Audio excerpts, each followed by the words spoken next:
Coming up next on Arizona Horizon, the impact that the president's budget plan would have on Arizona. Also tonight, we'll hear about some of the new state laws set to go into effect, and we'll get a look inside the business of a medical marijuana dispensary. Those stories next on Arizona Horizon. Arizona Horizon is made possible by contributions from the Friends of Arizona PBS, members of your PBS station. Thank you. Good evening and welcome to Arizona Horizon. I'm Ted Simons. The state Supreme Court today sent a long-running campaign finance case against former Attorney General Tom Horne back to the current Attorney General for a final decision. The High Court didn't rule on the merits of the allegations that Horne broke campaign finance laws, but instead ruled that Horne was denied due process because of the way that the state handles such allegations. Now, a separate case involving claims that Horne used the AG's office as a campaign headquarters of sorts is still ongoing. And former Corporation Commissioner Gary Pierce has been indicted by federal prosecutors for felony conspiracy, bribery, mail, and wire fraud. This over allegations that utilities owner George Johnson paid Pierce over $31,000 in exchange for favorable actions while Pierce was on the Corporation Commission. Pierce's wife was also indicted in the case, along with Johnson and a lobbyist, Jim Norton, who was lobbying on Johnson's behalf. Well, President Trump released his budget plan earlier this week. The proposal would cut money for many safety net programs such as food stamps and disability payments, but the military and some border security programs would see an increase in funding. Here now to talk about the budget plan and what it means for Arizona is Dennis Hoffman, professor and economist at AUC's W.P. Carey School of Business. Good to see you again. Ted, great to be here as always. You know, we're talking about this, and we're going to give it its due diligence. Sure. We're going to vet this thing. Is it DOA? I mean, is this thing ever going to be anything like it is? Well, let's back up just a little bit. The old adage is elections have consequences. This is an austerity budget. There are cuts far and wide, bigger in some areas, smaller in others, a little bit of growth in, say, defense, but not enough for some, I guess. Mm-hmm. It sends a signal that the president wants to go austerity. He has a Congress that many in Congress have said the same thing, and the likely outcome then would be, something maybe not completely in alignment with the president's budget, but certainly some reductions. All right. So, but in general, more ideological document than a real budget plan? Well, to me, what it all depends upon are very optimistic growth assumptions. So if you get economic growth and prosperity at levels projected by President Trump's budget officer and President Trump's team, then the argument would be we don't need as much in the way of public assistance as we have needed in recent years. So we don't make those growth assumptions, things are going to be really tough on say, Medicaid recipients or social program recipients. Let's talk about some of the in-state priorities here that could be at risk for Arizona. Jailing undocumented immigrants, something like that, at risk? Well, the president is really proposing a lot more enforcement at the federal level. And what they're actually getting rid of is support, federal support for local jailing of undocumented people. And that has a lot of local sheriffs in Arizona pretty energized over that and surprised. I would imagine. So what about the idea of funding light rail projects and light rail construction? Well, very much the philosophy is the federal government is going to back away and leave it to local governments, state and local governments. So you want your light rail, find a way to fund it yourself. You want your I-11, find a way to fund it yourself. I mean, that seems to be the signal. Block grants to help low-income families, block grants for seniors and for those who are disabled, block grants in general.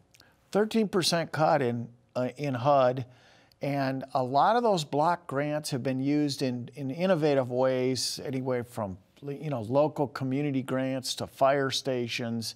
A lot of local jobs depend on them today. And there again is a quandary. All of these jobs are going to be created by this program of prosperity. But when you take away programs like this, you lose jobs. So that means that many more jobs will have to be created to offset the job. I was going to say, if the growth is such that we get more jobs, you better have enough that take the place of the jobs that are lost. Okay. Yeah, here and in healthcare and in goodness knows. Now, you referred to this earlier, federal funding for local law enforcement. Again, as you mentioned, municipalities around the state probably thinking, what's going on here? Well, right, because a lot of the rhetoric around the election was, this is going to be a law and order president, a law and order administration. And so therefore, I think law enforcement officials at all levels of government, from federal to state to local, thought, well, we're finally going to get the support we need. How strong will Arizona's congressional delegation fight for some of those things that we just listed?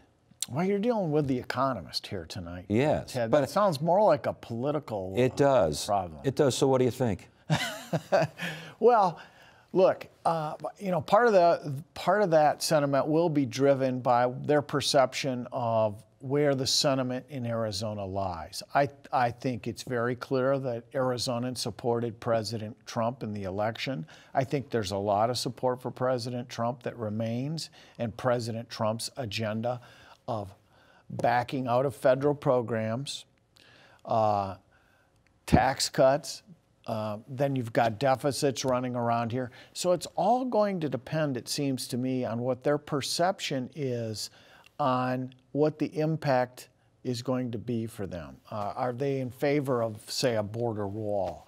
Are they in favor of getting rid of NAFTA? Are they in favor of some of the proposals that the president has advanced? If they send strong signals that they are, I think you'll find greater numbers in our delegation lining up. Yeah, as far as increased investment, the F-35 program at Luke Air Force Base, yes, that's a biggie.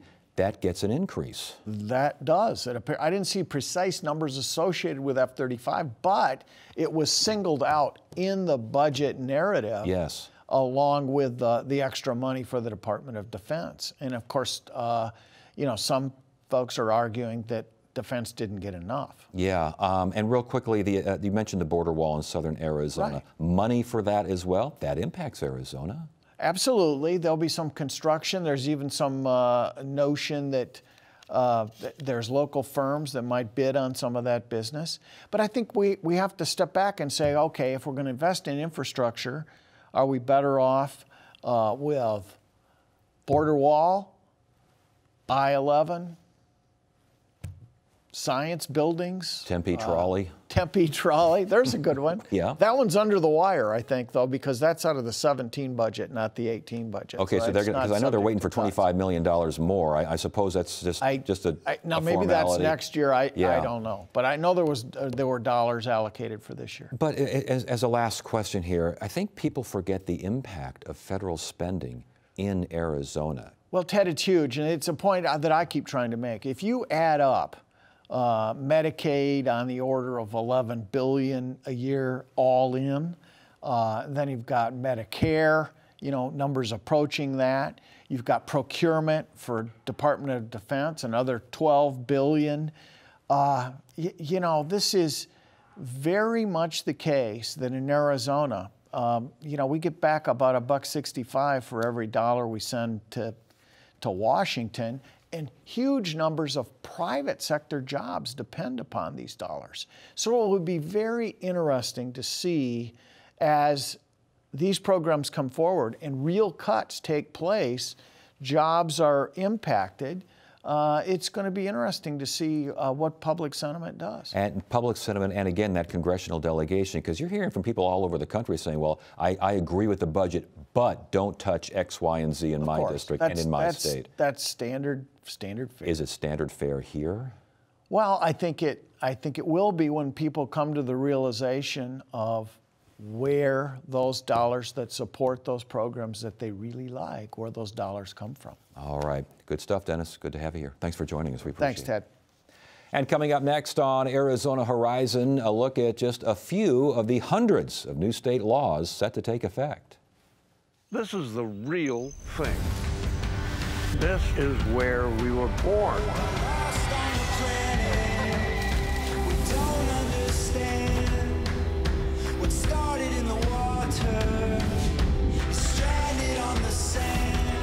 One of the amazing things about the history of life on Earth is it keeps learning new tricks. The animals, plants, no, it gets in your blood.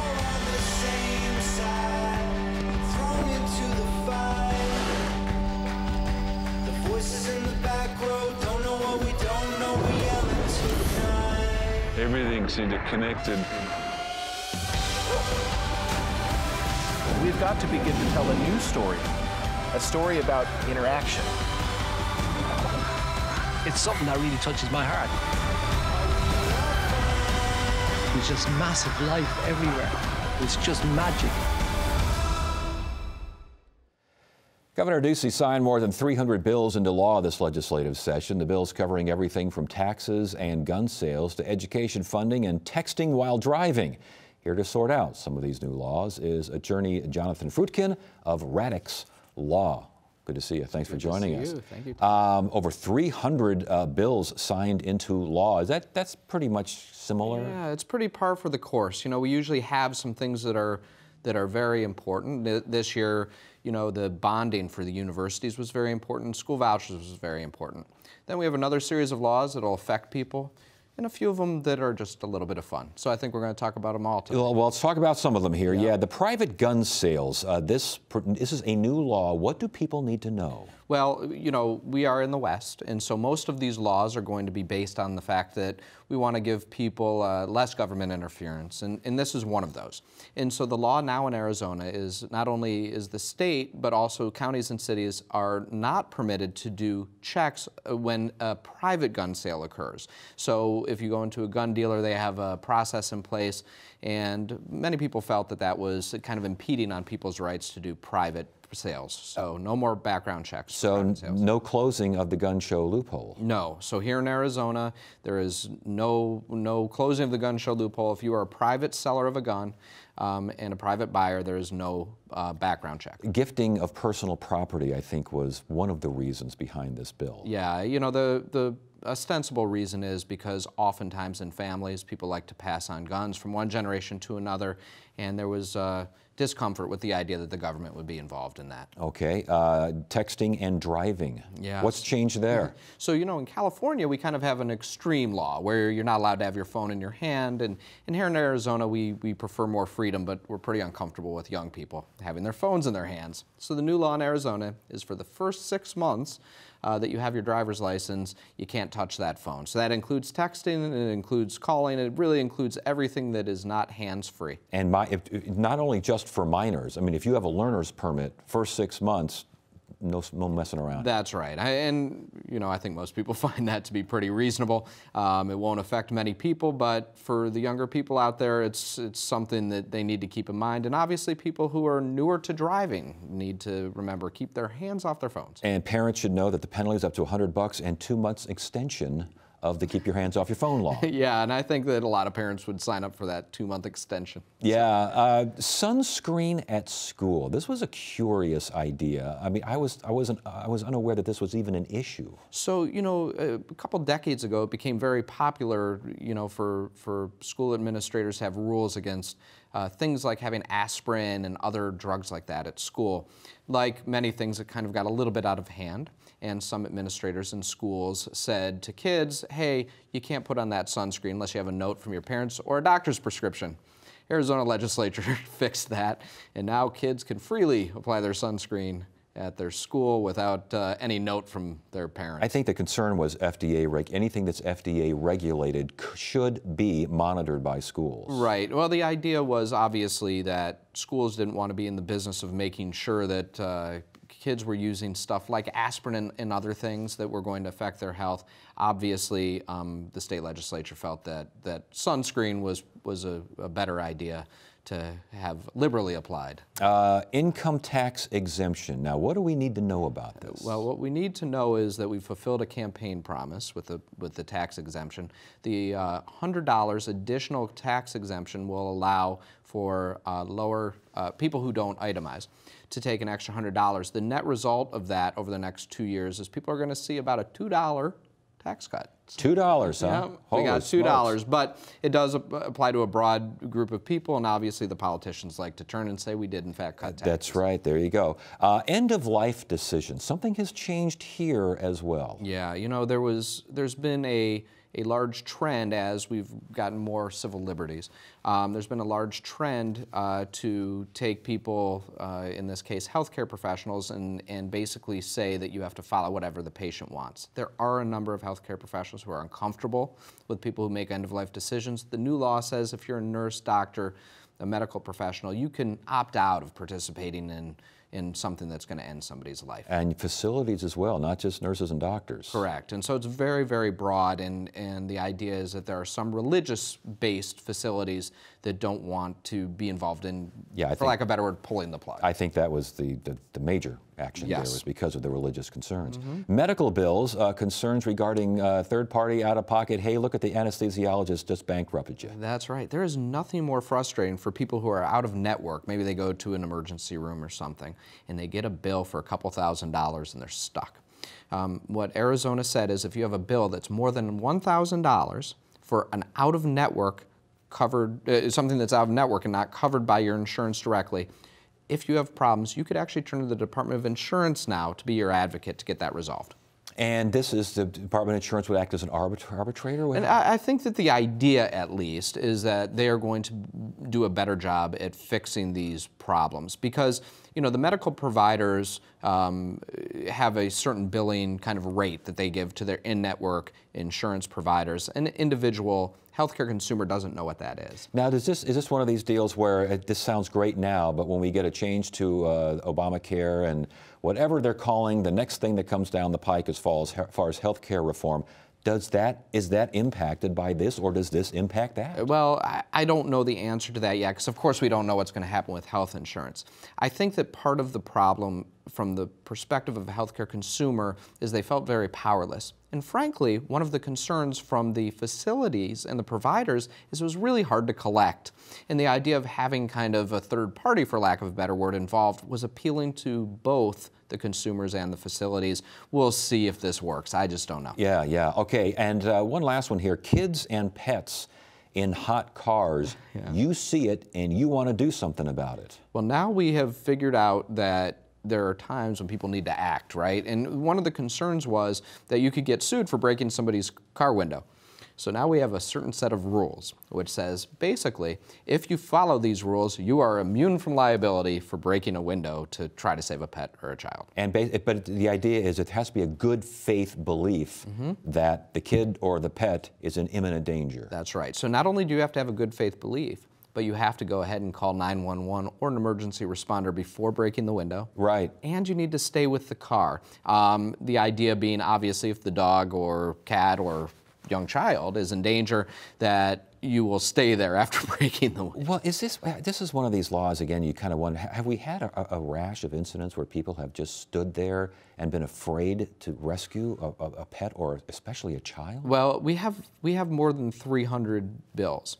And one thing that is true of kind of every state legislative session is that one constituent of one representative has an incident or something happens to them and they want to respond. And everybody thinks it's obvious.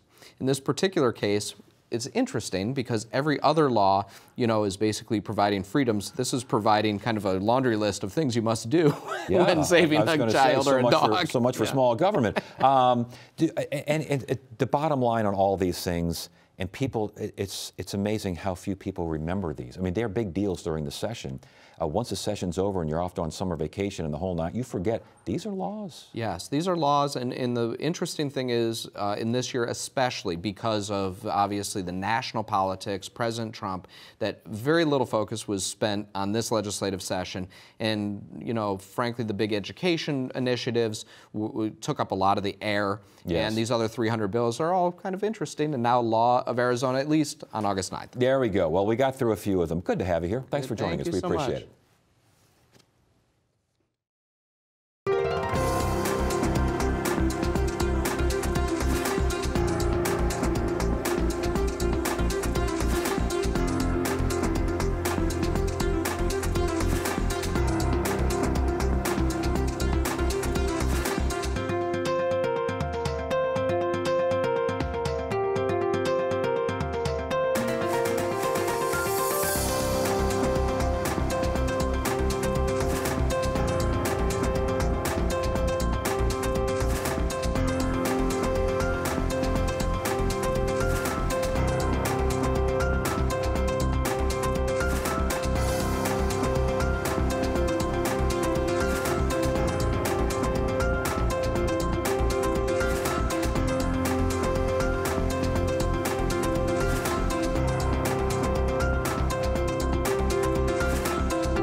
Arizona is one of 28 states that allows the use of medical cannabis. Patients must get a note from a doctor and then go through an approval process with the Department of Health Services before a medical marijuana card is issued.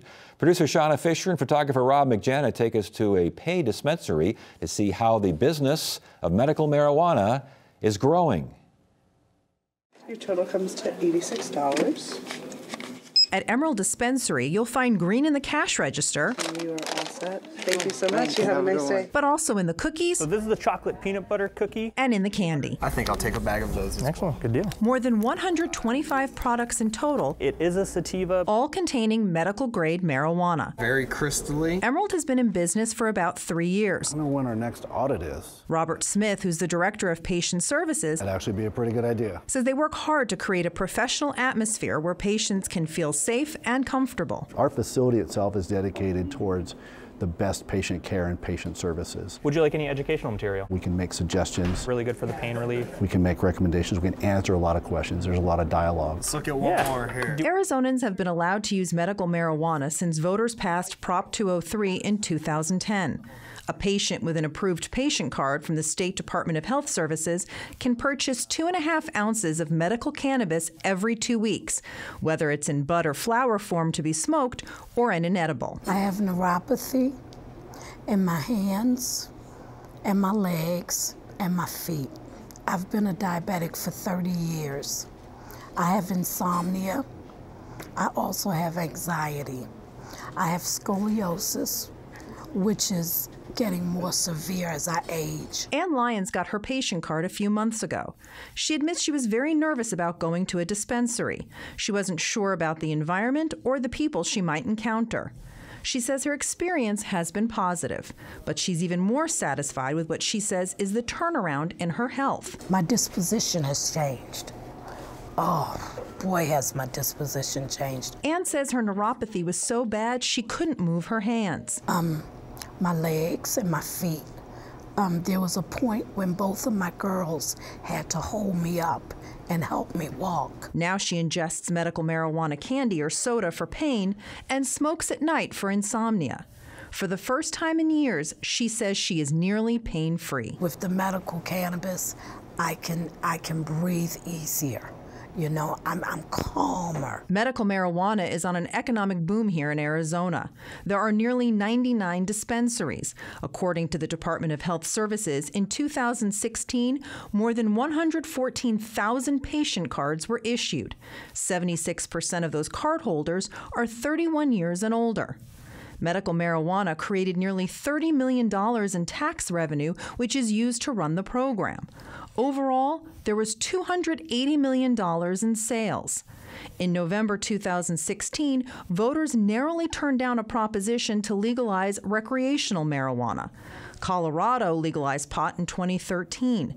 Just 3 years later, the state says dispensaries bagged nearly $1.3 billion in sales. Well, let's look at this one here. Medical marijuana in Arizona is highly regulated by the state using technology. Let's grab an eighth of that. Both on the production end and the consumer end. Smith says he welcomes the oversight. Everywhere along the way, there is full tracking along there. We also have regular audits from the state to check all of our different paperwork that goes into the process. We also use technology too. The state licensed, the website that runs all the dispensary. So when we take a transaction and we run it into our system that tracks the medicine purchase, we also have to allocate that towards each patient's allocation through their patient card, and it's tracked digitally through the state. The audits themselves are very detailed, going into our paperwork, how we go about our processes, even through our security systems. I love you. Ann says all of those security and safety measures reaffirm for her she did the right thing for her health. Bye, Greg. I'm so grateful. I am so grateful that I'm able to see you next time, guys. Help myself. Supporters of legalizing recreational marijuana say that they will try again to get the issue on the ballot and passed by voters. Tomorrow on Arizona Horizon, it's the Journalists Roundtable. We'll look at what the governor signed into law and vetoed this week. And a former embattled state agency director is now a member of the Trump administration. It's the Journalists Roundtable on the next Arizona Horizon. That is it for now. I'm Ted Simons. Thank you so much for joining us. You have a great evening.